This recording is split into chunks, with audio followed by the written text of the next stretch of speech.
Those are the things that I do all the time, almost to the exclusion of anything else. Well, not counting eating, but that's what I do. I write, I edit other people's work and my own work, and I read. So I probably these are the most important things for a writer to master, is those skills. One of the ways I have learned a lot about my own writing is from editing other people's writing, and maybe not even editing, but critiquing other people's writing. You see mistakes that they make, and you're like, oh, shoot, I did the exact same thing in my work, and now I need to fix that. So editing my own work is crucial. Reading is important, and writing is what I do. Hey everyone, welcome back to Living the Next Chapter. And I've said it many times, but if you want to meet great people, start a podcast, because you can have great authors come on and have time in their calendars. It's amazing to be able to do this and speak to authors around the world. Today's absolutely a great example of that. Cliff is on the podcast when we're talking about his journey. He doesn't have just one book. He has multiple books that will inspire you and challenge you and entertain you as well. So, Cliff, welcome to Living the Next Chapter. We're so glad to have you here. Thanks so much, Dave. Excellent. You are on the cusp of a celebration, which is going to be happening very shortly. Can you tell us what's happening in your world in the next few days? Yeah, the official publication date for my book, latest book, is tomorrow. The book is The Last Bird of Paradise, and it's a novel set in Singapore, but the celebration is not in Singapore. It's here in Virginia, where I live, and we're going to be gathering with a whole bunch of local friends at a winery in the evening to talk about the book and talk about wine, I guess. So it'll be fun. It must be exciting to gather your friends and your community around you and share in the joy of a new launch of a book. Is this something you've done for some of your other books, or is this new for this book? I did it for a book that came out 5 years ago called The Shaman of Turtle Valley. That was my first novel, and I felt a celebration was in order. And in fact, I did it at the same place, in the same winery. I had 2 books come out during the pandemic, though. And so no in-person celebrations for that. I had to make do with getting the word out in other ways. But the celebration 5 years ago was a lot of fun. I tried not to bore people by talking too much. It was a party. So I talked a little bit about the book, and that's what I plan to do tomorrow night. Any suggestions also for an author that's doing a book launch and they're thinking, hey, I like Cliff's idea. I'm going to do something at a winery like this. Any tips that you kind of came across in planning and execution that you would maybe suggest to an author promoting their book? Well, I think it's a good idea not to talk too much.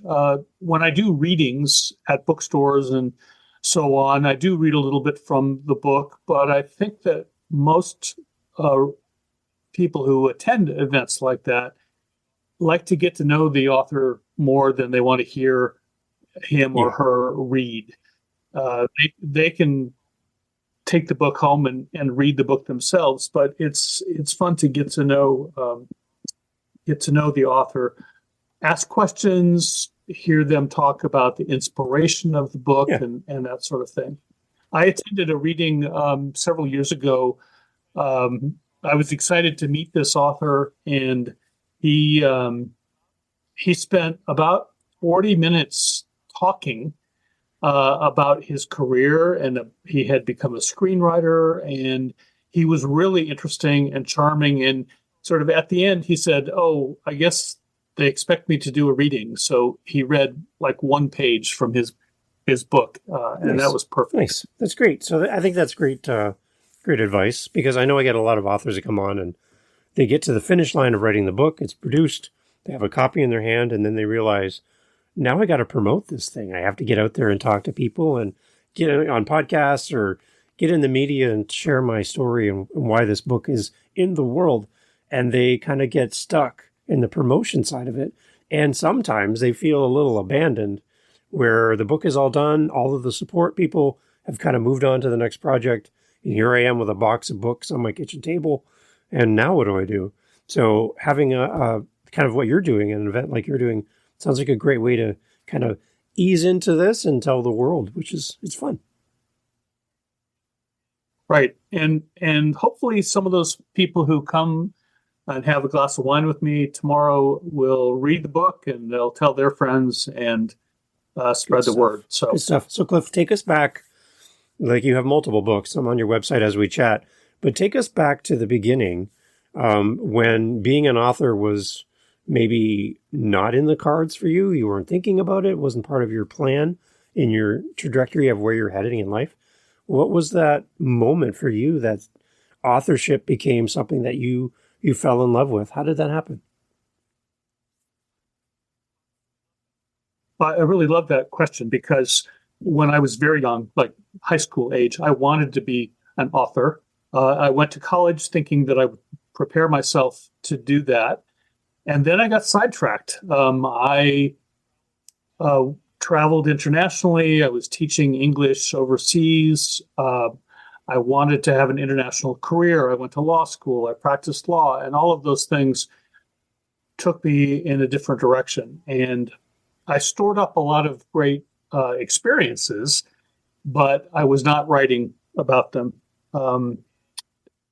And about, well, let's see, I'd been practicing law for about 20 years when I decided if I'm ever going to write, I need to just get to it. And so I did. I decided I would start working on a novel. And when I finished that novel, which, by the way, was terrible, as a lot of first attempts are, I call it my practice novel. But I felt really empowered because I had finished a book. And it wasn't great, but I knew that I could do it. And I started thinking of myself as a writer at that point and started taking classes and actually quit my job and got an MFA in creative writing and kept working towards building the confidence to say I am a writer, not just a lawyer. But I didn't really feel like I could say that until my first short story was published. And so that was really exciting. Okay. And the one thing that we chatted about too is we talked a little bit about writing kind of in the moment and in the space where the book is centered on, where I know a lot of authors will write from their home office, just off their bedroom, and they're trying to capture the look and feel of an environment, of a location in the world, and they're trying to imagine themselves there, where you're a little different in the fact that you spent time in this part of the world, and you have some knowledge that you can feed into the storyline, which really grounds the story to the location and really marries the two together. Can you kind of talk about why that's important from an author's perspective to really bring in reality into what you're writing? Sure. And it's a lesson I learned right away because when I started writing short stories, I had recently moved to a rural part of Virginia from Washington, D.C. And the change in environment to rural Virginia really opened my eyes. And I started seeing things really closely. And that's what I wrote about. I wrote about the environment that I was seeing for the first time. And that really taught me a lot. My second book was set in Washington, D.C., where I had lived for many years. And again, it was an environment that I knew very well and I still visit frequently. And so I was able to see and feel and understand the experience of living in that environment, in a very diverse cultural environment in Washington, and I joke about it a little bit, but the sights and smells and sounds of the environment really contribute to what you're able to put on the page. And with this most recent book, The Last Bird of Paradise, it's set in Singapore, where I lived for almost 10 years. I was working in the branch office of a big U.S. law firm. And so I got to know Singapore really, really well. And writing about it was exciting. Recalling, again, all of these things, the smells, the sights, the sounds, the people.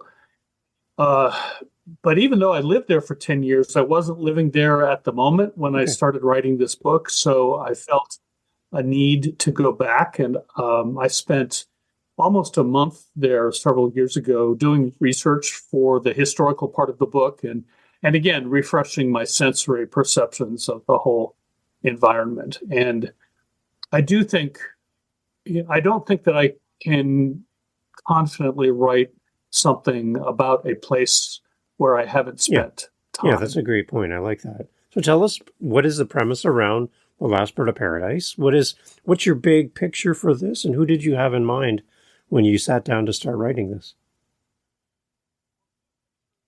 Well, the big picture is that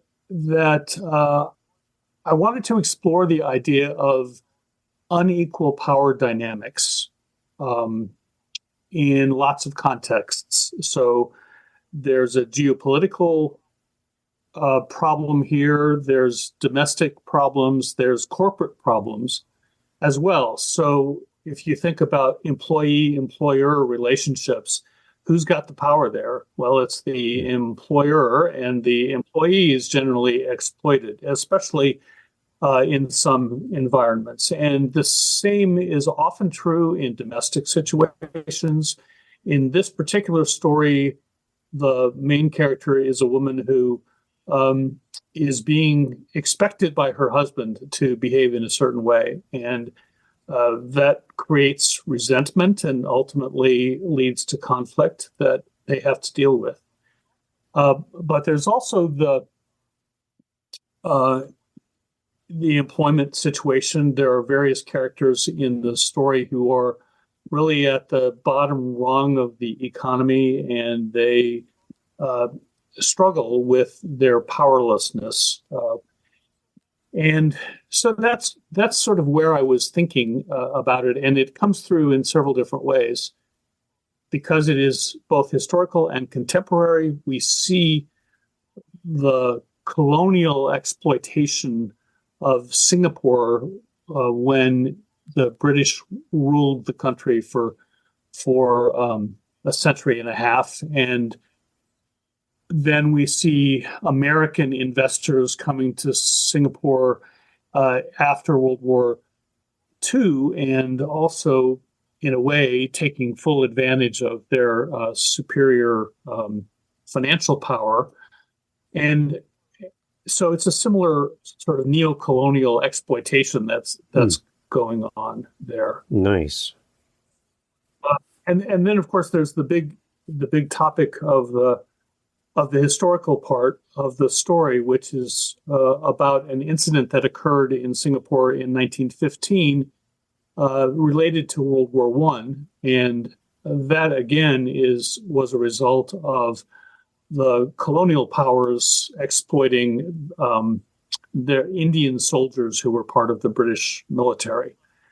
So I did a lot of research about that. And in terms of who the audience is, well, I think anybody who's interested in the world would find something to latch onto here. I think there's a lot to talk about in terms of power dynamics on all these levels. It looks amazing. Yeah. So have you had any early feedback on the book that kind of maybe shocked you a little bit or surprised you to hear back from someone and they gave you some feedback about what they read and how they interpreted what you wrote?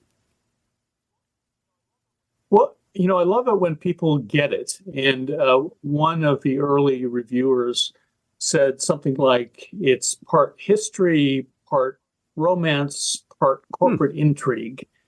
And I thought that she was spot on with that assessment, because she's really hitting on all of the factors that I'm trying to write about. So it's such a pleasant surprise when somebody gets what you're doing. I've heard authors say they write about topic A, and then someone walks up to their table to sign their copy of their book, and they refer to their book talking about topic B. And they're like, well, I was writing about this, and you told me that I'm writing about that, but you picked something out of my story that I didn't even see or I didn't anticipate. And that's a beautiful moment as well, because now the reader is internalizing it and they're putting themselves into the story. So that's an interesting result as well that I've heard. Absolutely. And in fact, I was talking to somebody about the book yesterday who just finished reading it, and they wanted to start talking about all of the references to art in the book. And it's a huge factor in the book. The historical character is an artist, a young English woman who brings her art supplies when she moves to Singapore, and she is a painter. And she paints these paintings that then survive a century, so that the woman in the contemporary story sees these paintings, and those paintings really speak to her. And there are a number of other instances where this contemporary woman sees paintings that really come alive for her, and she feels that they're telling her a story that's meant for her personally. And that's what this particular reader picked up on, is the importance of art in the narrative. I've heard people say that great writers tend to be really passionate about reading as well. Is there any authors that you find inspiring when you have a few moments when you're not writing multiple books, where you kind of take a time for yourself and you kind of get fed by another author? Who is it, and what is it about their books that you love? I think it's so important for writers to read widely. And I read in all kinds of genres. I read a lot of nonfiction too, because I'm always trying to educate myself about the world. I've also had the good fortune of studying with some really terrific writers in my MFA program and then at various writers' conferences.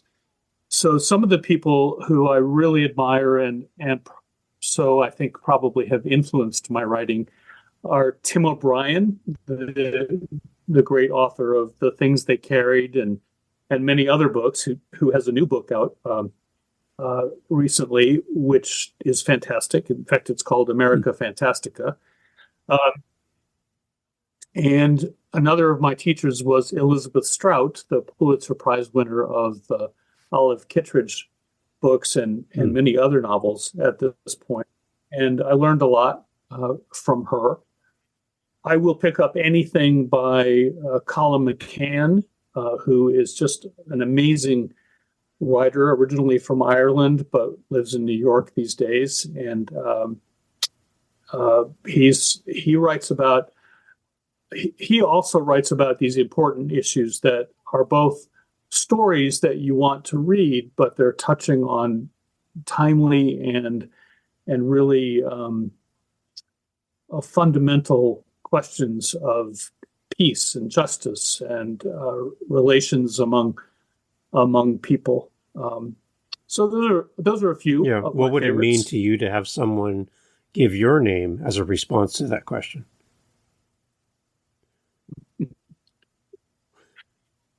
Yeah, I'd be overwhelmed. That would be an amazing thing.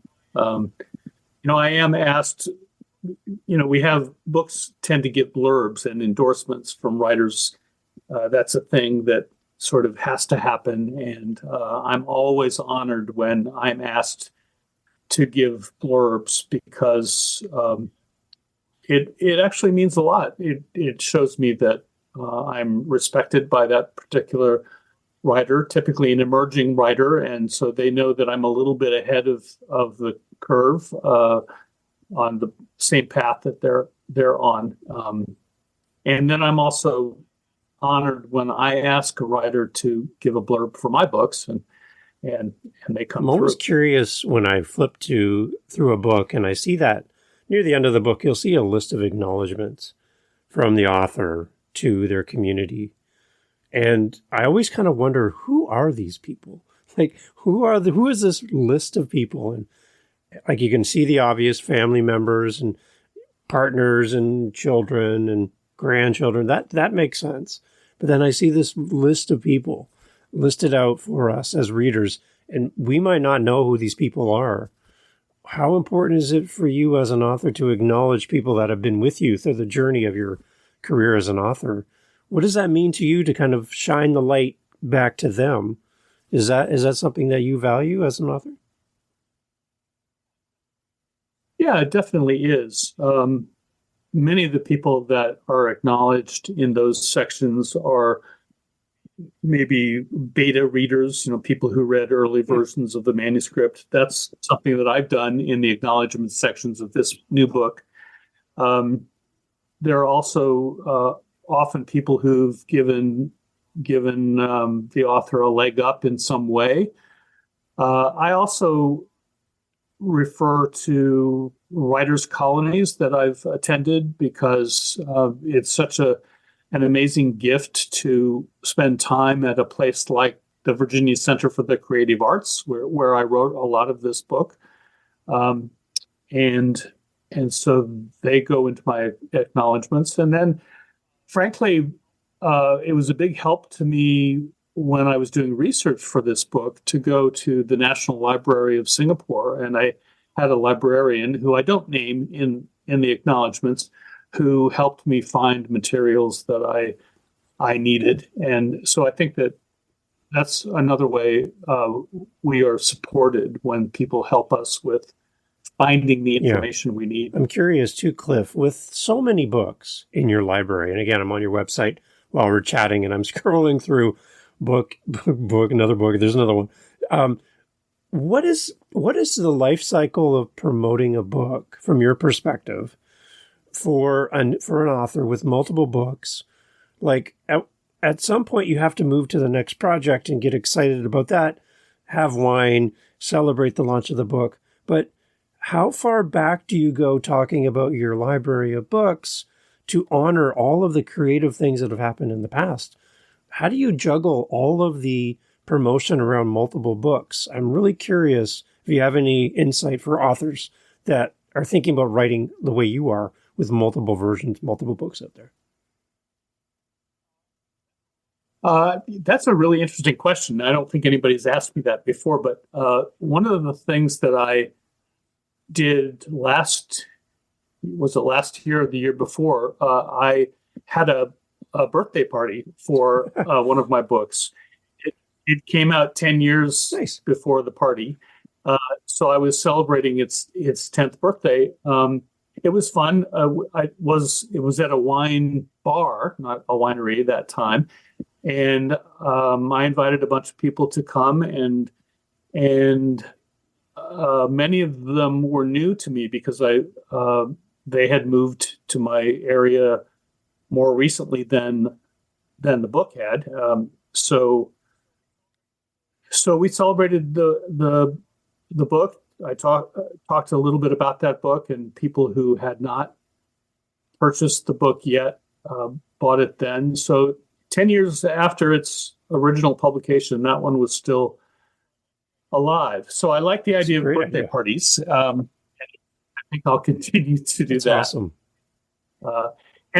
And tomorrow at my launch celebration, there will be a bookseller selling copies of the new book, but also my most recent novel, which is called Oliver's Travels, which didn't get a celebration because it came out during the pandemic. She'll have copies of that available as well. So I'll try to breathe some new life into that book. Beyond also. Not being able to have events, how else did our global pandemic impact you as an author, or authors that you know? What's been the kind of the fallout from that pause that we all hit for those period of time? How did it impact you as an author? Well, I think we all Yeah. discovered Zoom Yeah. for one thing. Um, and that's both a blessing and a curse in some ways. It was the only way to reach people, but it's also become a convenient tool for teaching. I teach some classes that I can do over Zoom now, um, that I might have tried to teach in person before, but obviously I can reach people further away with Zoom. Um, a lot of people tell me that they were able to buckle down and get writing done because there was nothing else they could do. But on the other hand, there are people who say that they were so anxious because of the danger Right. of the pandemic that they were kind of paralyzed. I think I fell somewhere in between. As a writer who works out of that home office There you just off go. my There you go. bedroom, as you said, um, my life didn't change too much in terms of the writing itself. It's just that I wasn't able to get out to Yeah. pitch the book. Yeah. Yeah. I think a lot of authors kind of struggled. If you're part of a community or you write in community and you don't write in solace by yourself, it's kind of, that was a gap where you just couldn't get together with other writers. Yeah. And thankfully Zoom arrived and here we are together on Zoom doing this. But at least I think it kind of changed a little bit of how we approach life and how much we value communication and connection with others. I think that was kind of the one thing I walked away from is I think I value that more now, not having it for that period of time, that when we can get together and celebrate like you're doing tomorrow, it feels different. It feels more special, more something that we can look forward to because we didn't have it for a while. So, yeah. Yeah, I agree with that completely. And another example of that is for 15 or so years, I have run an open mic night once a month in my community. And it's most of the people who come to the open mic are aspiring writers, some of them self-published, some who are going a more traditional route, lots of poets, fiction writers of all genres. And during the pandemic, we obviously had to dial back and we tried to do it on Zoom. It was not as much fun. Many fewer people participated. But now that we're back in person, it is such a great way of celebrating each other. Not everybody is a brilliant writer, but that doesn't matter. We get together at a local pub and we share our work with each other and we applaud each other and we all get practice reading in front of real live people. And I think it's a real valuable experience for most people who come. I love the idea of an open mic. That's a great way to get instant feedback on your ideas and what you're writing. That's amazing. Right. Cliff, if you were able to gift wrap a gift for a new author and set it on their desk right in the middle of their writing process, something that could benefit them as an author, what would you put in the box and why is this important to a new author? Oh gosh, that's a hard question, but I think I'd put in the box copies of some of my favorite books. Because as we said before, reading widely is really important. And I think it's also really important to read in the genre that you're working in, to see how other people do it. And especially how really successful, great writers do it. One of my early writing teachers said, read a lot, but don't read bad writing. Only read the good stuff because that's where you're going to learn. So, yeah, I think a beginning writer needs a box of my favorite books. So one of the things we talk about in podcasting is we try to narrow our audience down to the exact person we're trying to reach. In Canada, we say niche, and Our American friends say niche, but so we're kind of trying to narrow our focus. You talk about reading widely. Do you write widely, or do you write to that niche or niche that we talk about? What's your thoughts on that?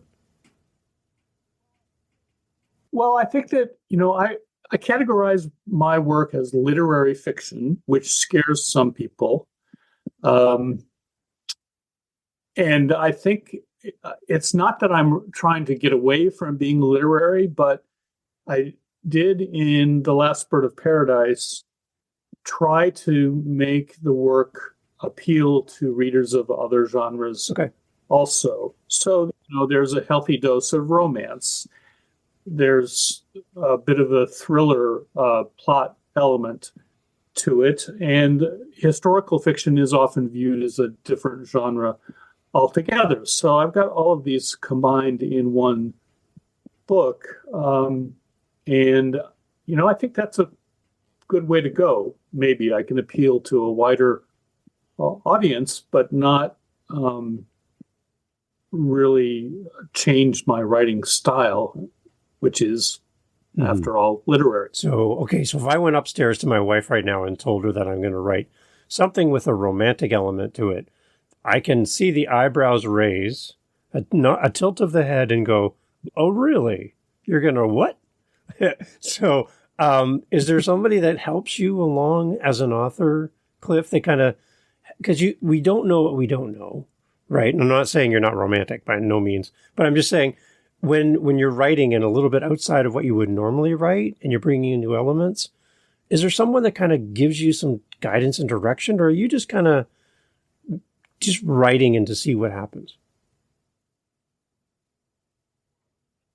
Oh, a little bit of both, I guess. But I definitely do talk to other people to try out ideas. And with one of my earlier books, which is called The Shaman of Turtle Valley, you can see that. It has a character, I'm very sensitive about writing about a character who I don't share a lot with. And so one of the characters in this story is a young Korean woman. And I lived in Korea for 2 years. So I know a lot about Korean culture, but clearly I'm not a young Korean woman. And so I was nervous about how I was handling her character. And so I did have a Korean American friend of mine read those. Well, actually, she read the whole manuscript and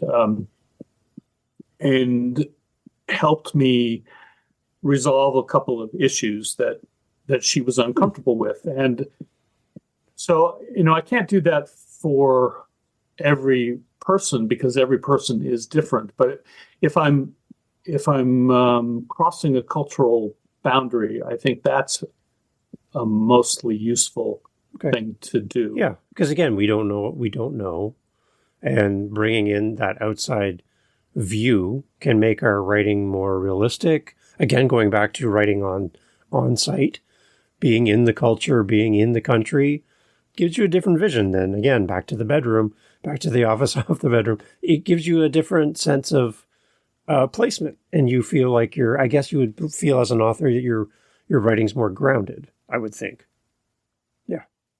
Yeah, absolutely. But on the other hand, another of my early writing teachers recommended a book to me, which is by an acting teacher, Stanislavski, and the book is called An Actor Prepares. And there's a chapter in there that's particularly relevant to writers, I think, writing about characters who are not themselves. And it emphasizes that we all have emotions and we all have experiences. And the thing for an actor to do, and also for a writer to do, is to draw on the emotions that you have in common with the character that you're creating. And so I am not this character, but that character has been in love, and so have I. And that character has lost something or someone, and so have I. And so I can draw on those emotions to create a character who isn't me, but with whom I share these So would you say aspects. there's a piece of you in each of your books then? Yeah. Oh, Yeah. yes, absolutely. Is that important, you think? Uh, well, I think it is important for relatability. I mean, a lot of readers expect to find a character that they can latch onto. It's not necessary, but I know that a lot of readers do expect that, and that's really about finding the humanity in a character. And so I'm putting part of my humanity in the characters, even if they're completely different from me. So the two main characters in The Last Bird of Paradise, in the two different time Yeah. frames, are women, and I'm not a woman, and I also didn't live in 1915, uh, but but I can still relate to these people and their experiences for a variety of reasons, and so I put myself Nice. in their shoes. So again, on your website, while we're chatting, I see on the front page of your website, you have 3 words, and I want to know why these words are on your website, because, words matter at the end of the day. And I see right on your website, it says writing, reading, editing. Now, I need to know, why are those 3 words on your website when you could have anything else there? Why are those 3 words important on your site?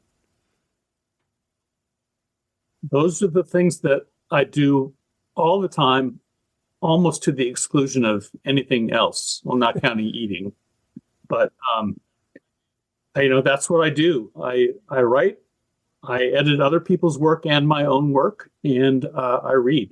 So I I probably these are the most important things for a writer to master, is those skills. One of the ways I have learned a lot about my own writing is from editing other people's writing, and maybe not even editing, but critiquing other people's writing. You see mistakes that they make, and you're like, oh, shoot, I did the exact same thing in my work, and now I need to fix that.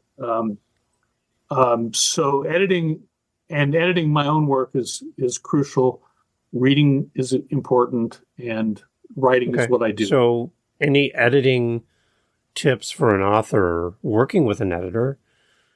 How perfect does my writing have to be before I put it in front of you? I kind of equate it to hiring a house cleaner to come clean your house. But before they come, we got to straighten up, because we don't want to look terrible for the house cleaner who's coming over to clean our house. So I'm going to pre-clean before the house cleaner comes, because I don't want them to see how terrible my house really is. How much editing do we do before we hand it off to an editor like you, without making it feel like we've done too much, right? What do we do? Well, that's a really good question. I think that it's a double-edged sword. We need to make the work nearly perfect before we send it off to someone, an agent or an editor.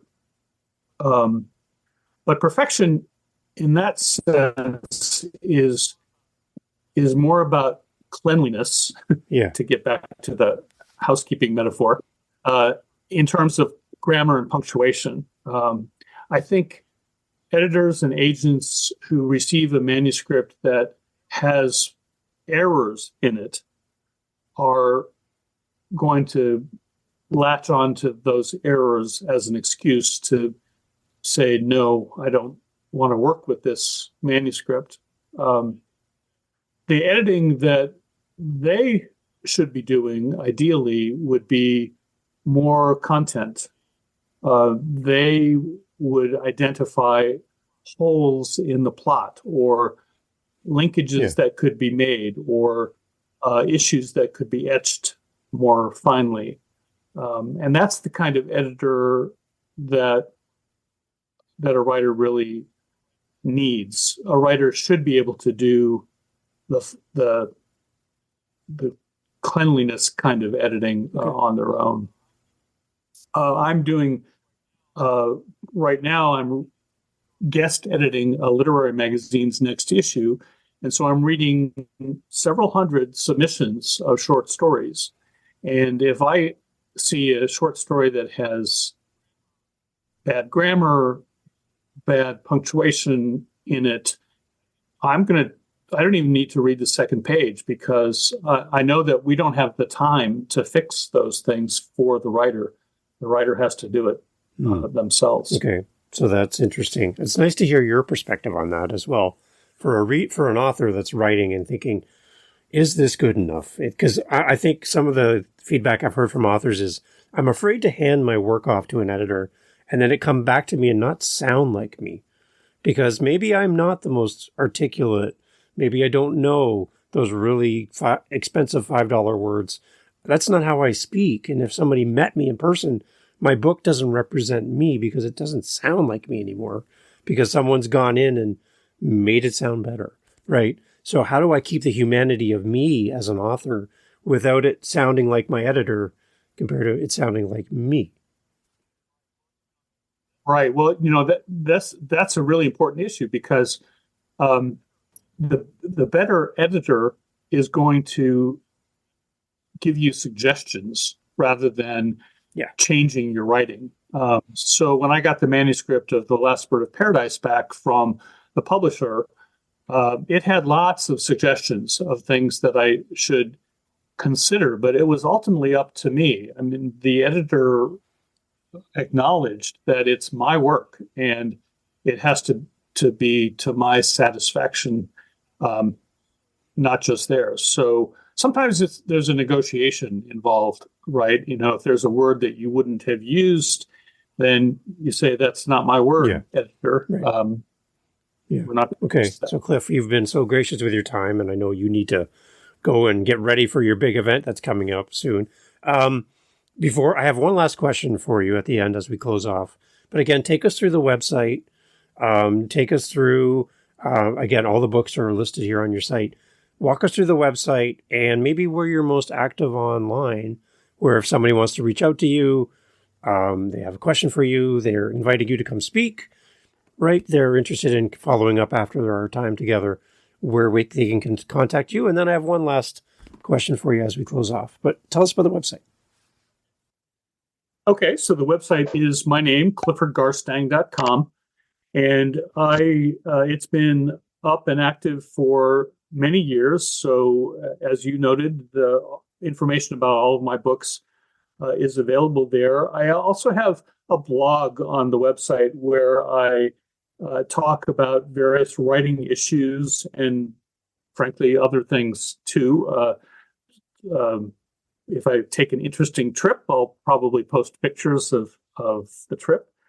I also do an annual ranking of literary magazines on the blog in all three genres, poetry, nonfiction, and fiction.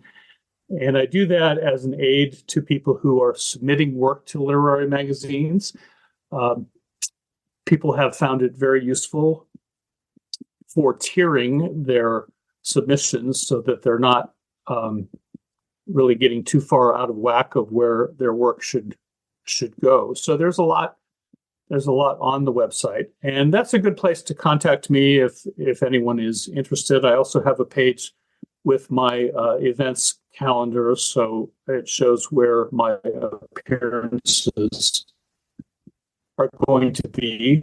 And I'm also probably a little too active on social media, so I have a Facebook author page, and I have a Twitter account, and Instagram, and what else? Threads. And so importantly, I also recently started a YouTube channel because I had some book trailers made for The Last Bird of Paradise. And so one can go to, I think I should know this, but I think it's Cliff Garstang is the name of the YouTube channel. And see those trailers. There are 2 trailers right now, and there will be a third one. Okay, so you mentioned earlier on in our conversation that you have taught some authors and shared some expertise in helping authors. So if we could end off our discussion today with a short little snippet of maybe one of your past topics, conversations you've shared with authors. We've all gathered here together. We have our paper. It's blank. we have a pen that works, and we're ready to write down some knowledge that we can take back from time with you. Take us back into one of those classes, and what did you talk about? What was the main point, and what's our takeaway from our conversation today that we can apply as an author and put to practice right away in our writing journey? You're the teacher, we're the students, you're up, we're ready to learn. So let's go. All right. Well, I'm actually putting together a class right now, which is focused on point of view. And this was inspired by a novel that I read recently by Ann Patchett called Tom Lake. And the interesting thing about the novel is that it's all first person, but the narrator is a mother who is telling the story of her life, actually the story of a love affair that she had when she was much younger, to her daughters. And so it's very clear who's listening to her tell this story. And a lot of us, when we're writing, well, we think about point of view because you want to know who your narrator is, who's telling the story. But one thing we often don't think about is who's listening to this story? Who are you telling the story to? I had a workshop with the great Russell Banks many years ago, and one of the suggestions he made to us in this workshop was, or story that he told was he likes to think of himself lying in bed at night with his brother across the room in a twin bed, and he's telling his brother a story.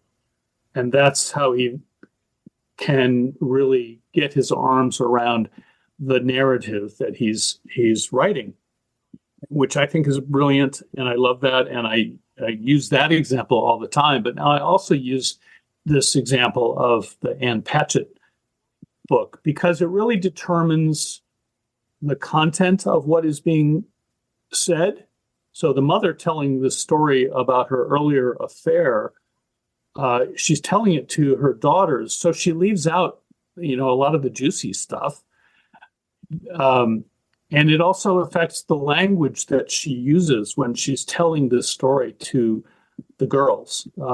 She uses very familiar language. It's a very close-knit family. And so there's a particular kind of vocabulary that they have that they all share with each other. So that's one example of how this particular choice of who the narrator is telling the story to will impact everything in the novel. Just like that. That's what it's like to sit in on a little bit of Cliff's classes and teaching. And if you want more information about Cliff, definitely go over to the website. All the links, as always, in the show notes. Cliff, you're a fascinating author to talk to. Congratulations on the latest book. I'll be virtually celebrating with you with my glass of wine, but congratulations in advance and wishing you well, and many great compliments and comments coming your way from your community as you celebrate the launch of your book. And just really appreciate you taking, like 50 minutes of your time to sit down and talk about your journey as an author. Really appreciate you making time for us. Thank you, Dave, so much. Excellent. It's been a real pleasure. Everybody, all the information in the show notes, go over there. When you buy Cliff's book, because I know you're going to, all of the great books out there, leave a great review and let people know in the world how amazing this book means to you and what the story means to you. So thank you, Cliff, again. Great. Thanks, Dave.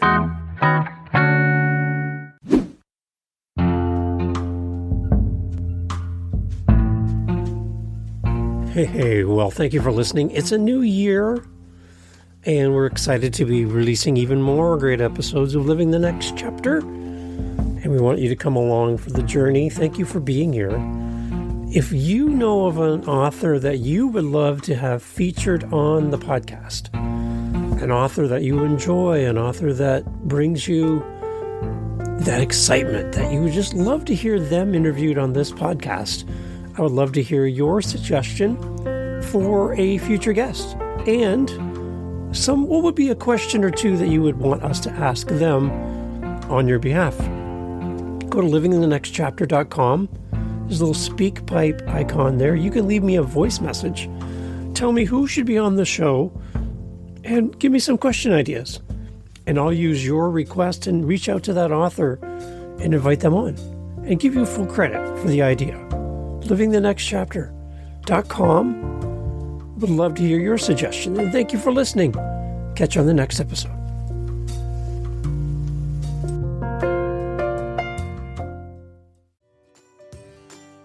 Hey there, fellow parent. If you're anything like me, balancing screen time for our kids is a constant struggle. That's why I want to share a little secret with you, KidsPod. It's this amazing app I found that's packed with podcasts just for kids. Imagine stories, learning, and fun, all without the screen. It's been a game changer in our house, keeping my kids engaged and their imaginations running wild. And guess what? It's completely free. So download KidsPod today. Trust me, it's a decision you won't regret.